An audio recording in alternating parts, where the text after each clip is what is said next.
और ये दुर्गा पूजा की यात्रा की बड़ी अनुमति देते हैं और जिसमें बेहुदे गाने चलाए जाते हैं, जहाँ लॉ ऑर्डर की समस्या आती है और जहाँ लोग मारे जा रहे हैं। ये सारा का सारा इलेक्शन जीतने के लिए प्रोपगेंडा, ये बदमाशी है, ये बीजेपी की बदमाशी है, आरएसएस की शय से होता है। ऐसे गाने जो सीधे सीधे किसी विशेष समुदाय को टारगेट कर रहे हो, जिसमें गाली गलौज भी भरी हो, क्योंकि धार्मिक अगर यात्रा निकल रही है तो वहाँ तो भजन कीर्तन वाले गाने बजने चाहिए ना।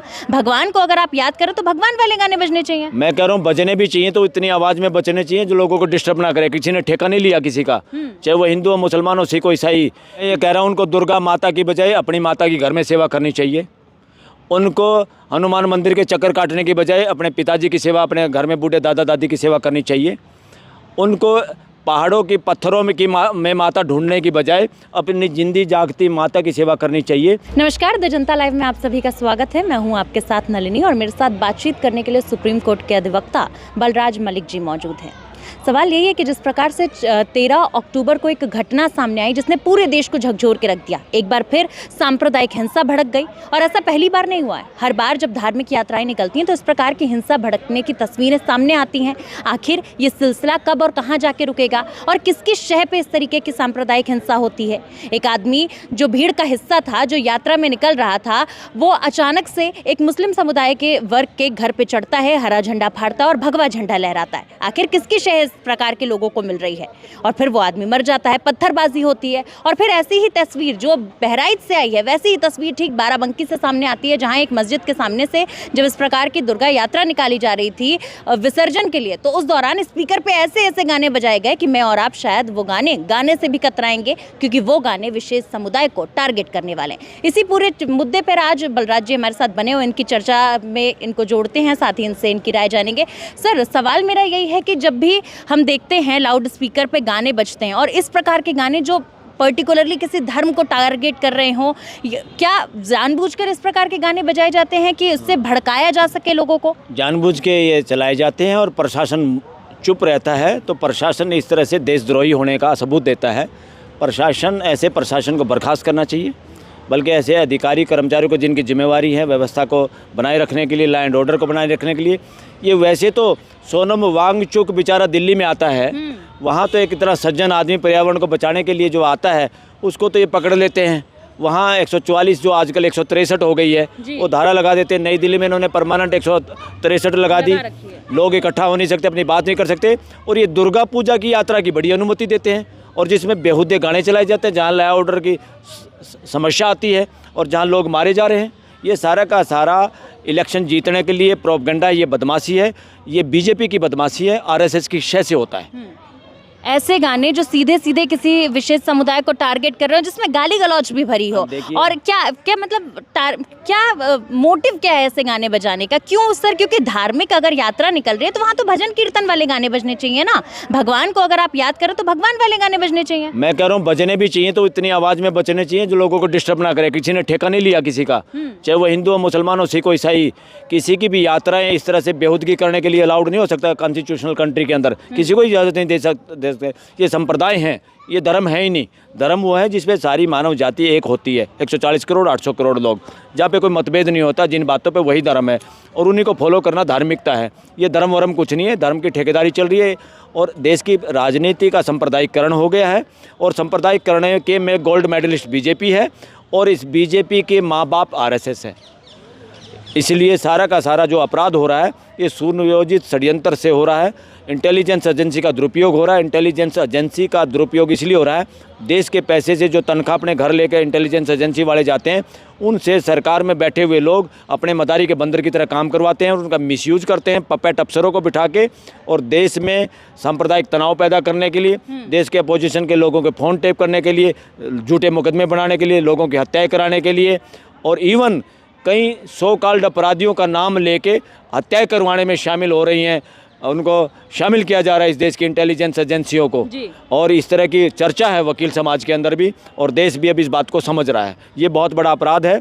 इस अपराध में जो भी शामिल हैं वो देश के अपराधी हैं, वो देश के गुनहगार हैं, वो असली आतंकवादी हैं, जो जनप्रतिनिधि के रूप में और कहीं ना कहीं हो सकता है उच्च पदों पे बैठे हुए, जो सीएम भी हो सकता है, पीएम भी हो सकता है, मंत्री संतरी भी हो सकते हैं, ये उस बेस में बैठे हुए वो उस मानसिकता के लोग हैं जो इस देश को खोखला करें। आज को तो बर्बाद करेंगे, हमारी भावी पीढ़ियाँ इनके कुकर्मों की वजह से हाँ। बर्बाद हो जाएगी। अगर देश को, अपने बच्चों को, अपनी भावी पीढ़ियों को बचाना है, इन दुर्दांत पॉलिटिशियन का इलाज करना होगा। नेता और मंत्री का आपने जिक्र कर दिया, तो एक आखिरी सवाल मैं चाहूँगी सर आपसे, जब भी इस प्रकार के जुलूस निकलते हैं तो देखा जाता है कि किसी भी बड़े वर्ग का, विशेष वर्ग का बच्चा या फिर नेता या किसी मंत्री का बच्चा इस प्रकार के जुलूसों में नहीं होता। होते हैं तो आम बच्चे होते हैं, और वही बच्चे धर्म को आगे बढ़ाने की बात करते हैं, बड़े बड़े नारे लगाते हैं और इस प्रकार की घटनाएं होती हैं। बिल्कुल बिल्कुल। मोहन भागवत नहीं पाया यात्रा में, हाँ। और आरएसएस के पदाधिकारी यात्रा में नहीं पाए।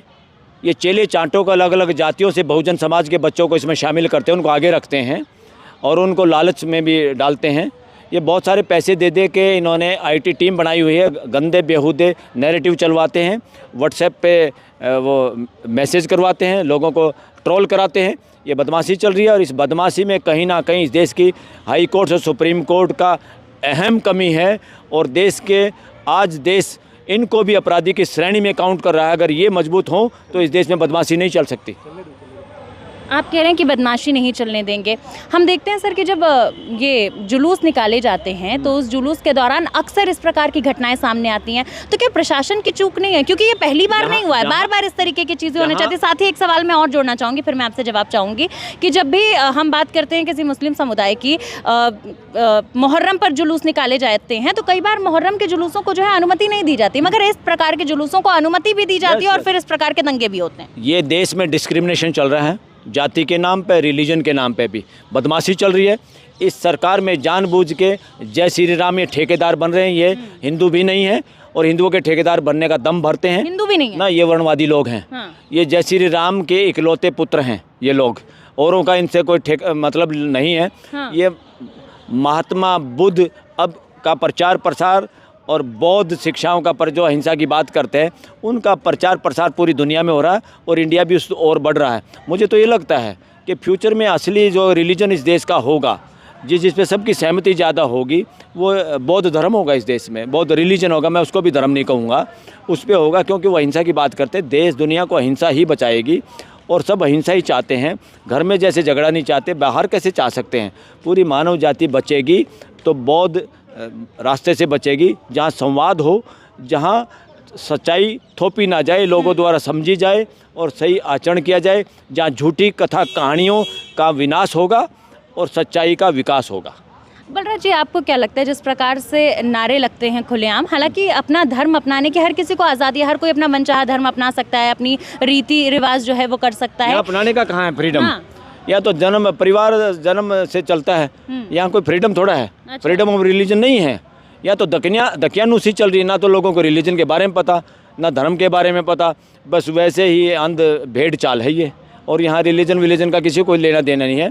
और इनको टारगेट, लोग रिलीजियस नहीं हैं, लोग ना आस्तिक हैं ना नास्तिक हैं, लोग वास्तविकता पे ही ज़्यादा लोग चलते हैं।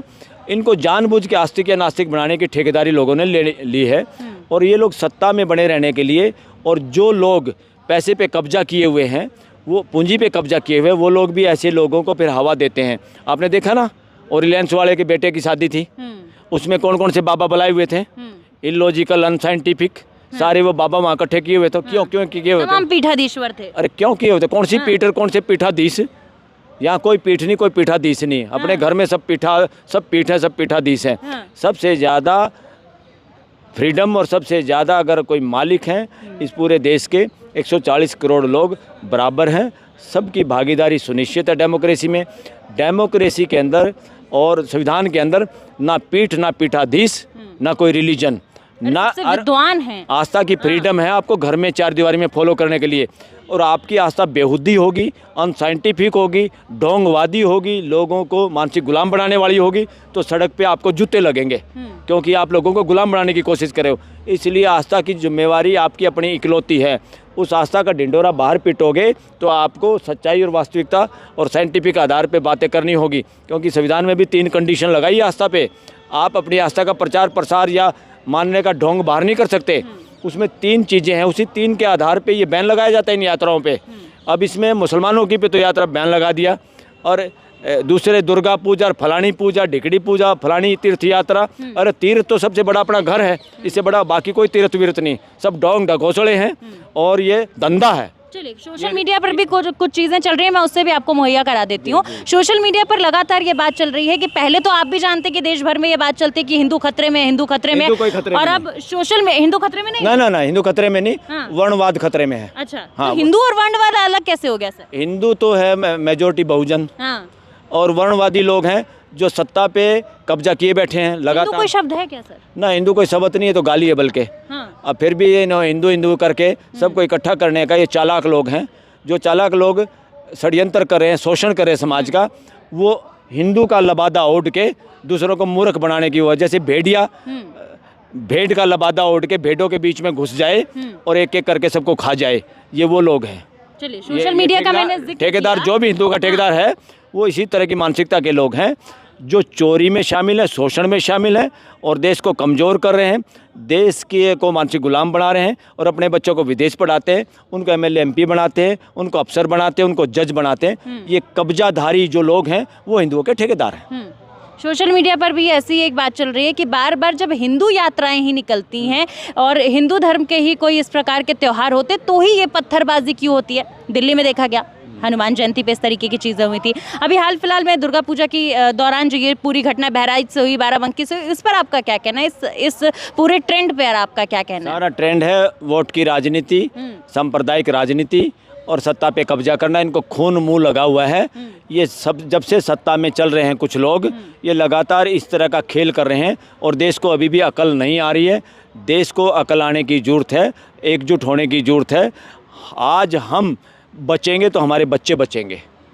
आज वर्तमान को नहीं संभालेंगे तो हमारे भावी पीढ़ियों का भविष्य खतरे में इस देश के अंदर। हाँ, और ये देश के टुकड़े भी हो सकते हैं और इनको कोई मतलब नहीं है। ये जो वर्णवादी लोग हैं ये तो पूरी दुनिया में अब बस गए हैं, अपने बच्चों को बाहर पढ़ा के सेट हो गए हैं। इस देश की ऐसी की तैसी कर देंगे। तो वर्णवाद से, वर्णवादी ग्रंथों से, वर्णवादी लोगों से बचने की ज़रूरत है। इनके चंगुल में फंसने की कोई ज़रूरत नहीं। ये गिरगिट की तरह रंग बदलते हैं और शिकार करते हैं। आप तमाम उन गरीब लोगों को और उन लोगों को क्या संदेश देना चाहेंगे जो इस प्रकार की रैलियों में जाते हैं और फिर इस प्रकार की हिंसा का शिकार हो जाते हैं? मैं ये कह रहा हूँ, उनको दुर्गा माता की बजाय अपनी माता की घर में सेवा करनी चाहिए। उनको हनुमान मंदिर के चक्कर काटने की बजाय अपने पिताजी की सेवा, अपने घर में बूढ़े दादा दादी की सेवा करनी चाहिए।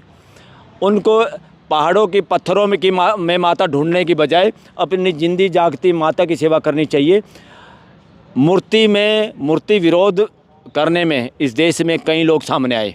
सिख पंथ भी इस पोखा पंडिती के चक्कर में जो ढोंग ढकोसला था इसके से अलग हुआ।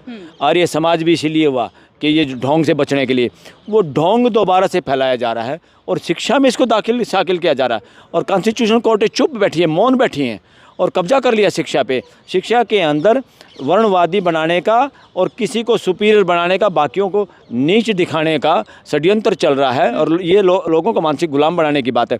जिस भी ग्रंथ में मानव जाति की को असमान दिखाया जाता है, असमान बताया जाता है, उनको दफन करने का समय आ गया है देश के अंदर।